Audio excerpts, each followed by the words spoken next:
joining us, Guillaume. How you doing? I'm good. Thank you for having me. Oh, It's my pleasure. Absolutely. we're very excited. I enjoy talking about my brand, I'm so, sure you so thank you. It's gorgeous, as you can see here. Absolutely gorgeous. My name is Guillaume Thomas. I think you have that. Maybe a word about my background. I grew up in Cognac, which is a fairly, I would say, remote area of the southwest of France. But it's a beautiful area where we make one of the most famous spirit in the world, Cognac itself. Cognac is a town. It's a small town where I grew up.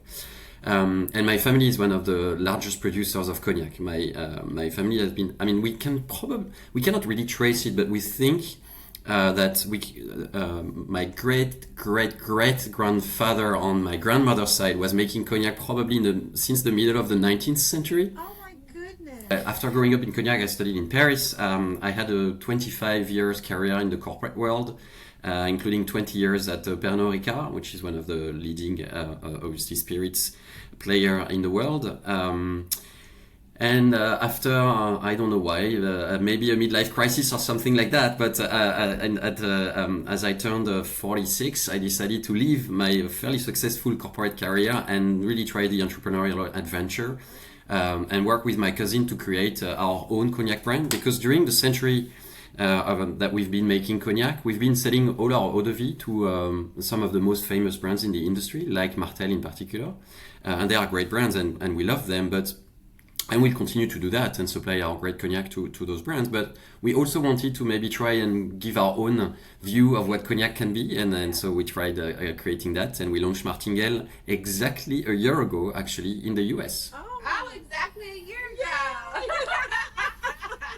ago. A year and a day ago. It was on the 1st of October, so a year and a day ago. We'll take it. We will take it. Oh, it's amazing having you here. Thank you for joining us, on Shakespeare and Mingle. And this is so fun, especially, mother and daughter talking. And we're talking about, Your rich family heritage. legacy. Yeah. So tell me one of the most surprising, unexpected moments you've had in this journey. Well, I've had many. I will tell you that. What do you want to round it off? Give us the top three? I don't know. Yeah, no, I'll just choose one. So it was actually fairly close to it must have been probably in November last year where with Martingale we launched only in New York and in California originally, and we have a small team in New York, small team in California. And with my sales director in California in November, we were trying to open up the San Diego area, right, in Southern California. Where there's a very important Asian community and where cognac is a very popular drink in many Asian communities. And we just happened to be one of the days at like 9:30 in the morning in an Asian supermarket in the middle of the fish alley where you have all of the fishes and etc. trying to taste cognac with the cognac buyer. And we were saying, what are we doing here? I mean, this is really weird. Until we realized that they were one of the largest cognac buyers in the whole of California. And then we entered the kind of warehouse part behind the store, behind the fish, where they had all of the greatest brands in the industry. That was a pretty surprising moment.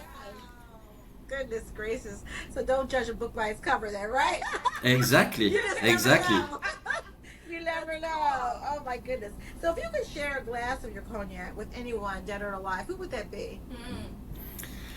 Oh, I think I would have to choose my grandfather because he's really the inspiration behind many things that I've done in my life, and certainly, of course, the creation of our cognac. He was a very, very charismatic figure, and I was actually I've been living in the US for 10 years before launching the brand, and he passed away when I was still in the US. And actually, before he passed away, he told me that because of the experience I had at Pernod Ricard, he said, Guillaume, I hope one day you do what I never had the time to do, which is create the brand with your cousin and for the family. And so I suppose that's a kind of a tribute to him that we've created that cognac. So I would be really, really proud to be able to share that cognac with him. Yeah. Can you tell me if anything surprising about this bottle? Yes, there's a few things that are kind of hidden in terms of the meaning of the bottle. If you look at the main icon in the middle, the M of Martingale, actually the design of that is inspired by one of the windows. So I grew up in a castle, in a 17th century castle. So I know even by French standards, it's fairly unusual to say things like that. But anyway. On your webpage, right? Exactly, yes. And that's the middle window, which is tainted glass, green tainted glass, that inspired the design of that logo, the M logo in the middle of the bottle. Yeah. Now, Martingale Cognac has a bold identity, right? Would you say? I think bold, yes, I would say hopefully to an extent, right? Because if you're not bold in the US, you're probably not going to go very far. But very true. On the other hand, the product itself, or the cognac, or the what we've tried to design is actually something which is not too bold, because a lot of cognac are actually very bold, right? Very powerful, and I love all of the brands. I don't mean to be negative with some of the great brands of the industry, but a lot of them have gone the bold way, right? They are dark, they are intense, they are very rich, they can be a bit heavy, they are fairly wooded, and they go for those very bold aromas. And so I hope our brand is bold in certain ways, but our cognac itself is more on the fresher, refined side, if that makes sense. Yes, and that comes with time and tradition. Exactly, it comes with a time, tradition, and a specific taste. I talked earlier about my grandfather. He always loved cognac that come from a specific sub-area. So cognac is a denominated area, as we say in French. Mm-hmm. So it's highly regulated where you can make cognac, how you make it, and etc. And the area itself is divided into 6 sub-areas that each have a slightly different terroir, different soil, and slightly different climate. Okay. Although it's a small area, but you have microclimates. And he loved one specific area, which is called Borderie, which makes those eau de vie that are very floral, very elegant, and very refined. And he always loved that. And so that's also the style that we wanted to use to create Martingale. Mm-hmm. Awesome. Well, how is Martingale balancing between innovation and tradition? So it's a great question, because and I suspect most French people, we are, I mean, I don't want to be too general, but we are educated with a lot of history and a lot of tradition, and it's great because that gives us a lot of things to anchor ourselves on. But sometimes the framework can be a bit tight and a bit narrow. So it's a very important question that you raise, because we've asked ourselves exactly that when we designed the product with my cousin. It took us 3 years to come up with the product the way we wanted it. And on the one hand, we are quintessentially a cognac. So we are very fragrant, we are a luxury product, we want to give a really high-end and refined experience to consumers as they should expect it from a cognac. But on the other hand, we didn't want to be just doing what other brands do in a very, very great way and very successfully. And so we've moved away from probably adding things. So we've more removed things than added things as we try to innovate, so that we would try and bring the most pure expression of a cognac. So we don't add things like boisé, which are kind of wood extracts that make the cognac much darker. We don't put sugar, we don't add coloring. So we've tried to stay as pure as possible and as clean as possible, to bring indeed an innovative approach to a cognac, which is going to be a bit surprising for people who might expect that very bold product. Mm-hmm. Our product, again, is going to be more on the freshness, on the fruitiness, on the silkiness, and the smoothness, which, as you know, is a word we all love to use in our industry. Yeah, amazing. So you say it took 3 years from you and your cousin deciding to go on this journey to the launch? Actually, it took us a bit more than 3 years to decide on the journey. What took us 3 years is, once we had decided to go on the journey, finding the right product formula, because we had a lot of aged cognac already. Mm-hmm. And so the art of cognac is the art of blending. You know, in cognac we love to blend a lot of different things, different years, different sub areas, different types of casks, and etc. And to come up with that blend that would be innovative and differentiated, it took us 3 years to find the right mix Right. of the different elements of the recipe. Because I wanted, again, to be innovative, as we said earlier. I wanted to find that kind of newness, new approach to cognac, Right. Right. much more fresh and easier to drink. And so, yeah, that's what took us 3 years. And where did the name Martingale come from? I mean, your last name is Thomas, right? Yes. So martingale is actually a word in French. It does exist in English, in Right. the English Oxford Dictionary. For those who like gambling, a martingale is a sure way to win at something. Yeah. And yes, and sometimes it takes a lot of persistence and a lot of resilience.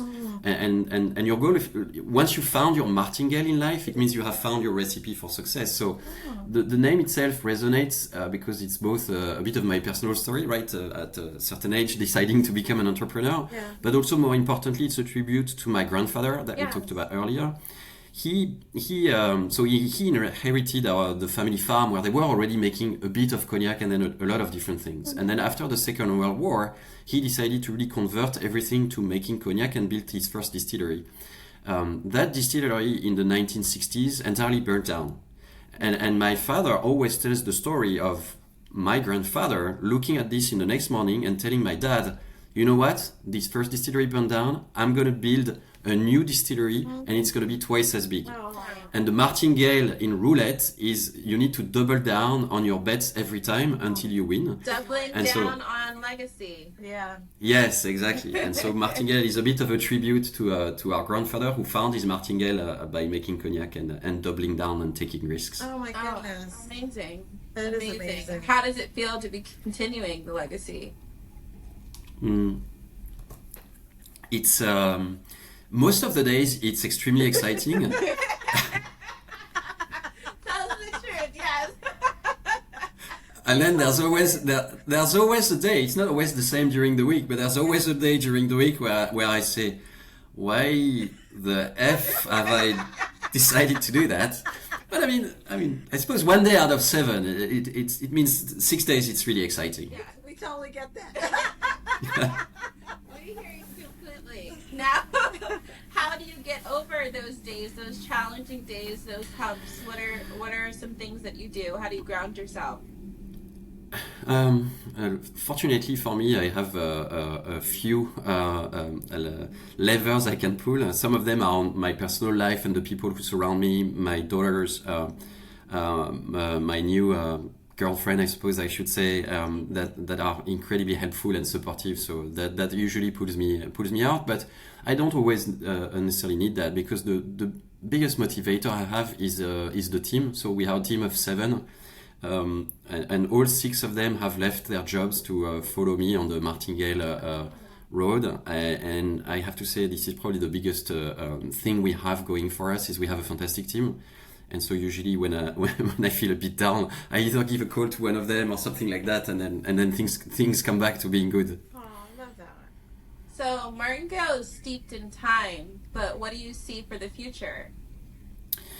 So, as we said, we are technically only a year old. We are a century old making cognac, but we are a year old being in the market. I think our first goal is to try and establish the brand, which is really new in many ways, both with consumers and then with the trade, and then with people like you who are great influencers in our industry. And make it known that cognac can be a great drink to enjoy that doesn't need to be complicated or heavy or harsh. So we want to gradually establish the style of Martingale and the name Martingale and our approach into the US market. We will also probably try internationally, probably in Asia, which is after the US, China is the second biggest market for cognac. We may innovate in terms of products, but it's fairly hard because I don't want to move away from the style of Martingale. And if we innovate, for example, by trying to go more premium or create older products, the older the cognac, so Martingale is 6 to 7 years old because I think it's the perfect balance between, it's a great experience, it's a luxury spirit. Yeah. But as you go further in age, you're going to add a lot of older eau de vie that have a lot of tannins, and so you're going to lose a bit that kind of unique freshness of Martingale. So I don't know where and how we will innovate, but we constantly think about those things as well. So 6 to 7 years. Have you done any of the blending yourself? Like hands to the paddle, hand in? No, you don't want me doing that. My cousin Amaury, actually is a trained engineer, agricultural engineer who specialized in enology and winemaking and distillation, and so we are very fortunate to have him. He's an excellent a cognac producer, distiller, wine grower. And he's had to train himself to become as well a master blender, because it's really an art. That takes a lot of time. You need to be really good at tasting, so you have to have a great nose, a great palate, great memory as well, because you need to remember everything you've tasted to be able to blend. And so I let him do all of that, and he's brilliant at that. So the master blending is not falling on your shoulders. Yeah. Like. Yeah. What about sustainability? What can you say towards that? When we try to think about the product we wanted to make, I would have loved to do an organic cognac, but the vineyards of cognac, there's not enough yet. There's not enough vineyards that are cultivated in the organic way. So we have not yet been able to do that. Although back to innovating, that's one of the things we are thinking about, and we are converting some of our vineyards. Maybe for that in the future, we will see. However, my cousin again is really, as I said, he's a trained engineer by training, and he's and that's also a legacy from our grandfather, who always thought forward and was always wanting to innovate. And I'll be honest, my grandfather in many ways actually pioneered the usage of a lot of chemical products, because at the time this was what progress meant, and this made the vineyard safer, etc. So my cousin is taking this kind of approach of trying to test a lot of things.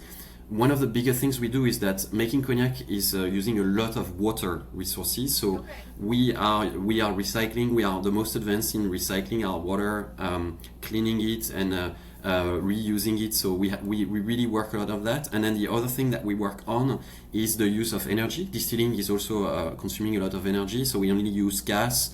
And same, we try to be extremely efficient by creating cycles whereby we recycle the warm water to preheat some of the wine, and etc. So we are really trying to focus on being environmentally friendly, mostly on the areas of water and energy.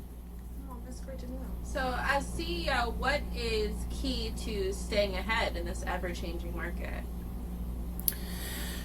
Yeah, it is ever-changing for sure. And I don't think we've seen... I've worked for 10 years now in the US spirits market, and me directly, or even looking at historical data, we've never seen a period like this, which is post-COVID. There's a lot of things that are changing in the market. So I think the things that really keep me up thinking are, one, is our product tailored to the new taste of consumers? And I do think that the way we've designed Martingale is really tailored to consumers who are interested in high-end products, because they want something that they feel is going to be a real affordable luxury or luxury experience. I mean, we are fairly expensive, but they want authenticity, they want a great story, I don't think they want the style of cognac that already exists. So I think our consumer product is there, but that's right. In the first year, that's one of the things I'm really trying to understand, and I think we've probably reached that point.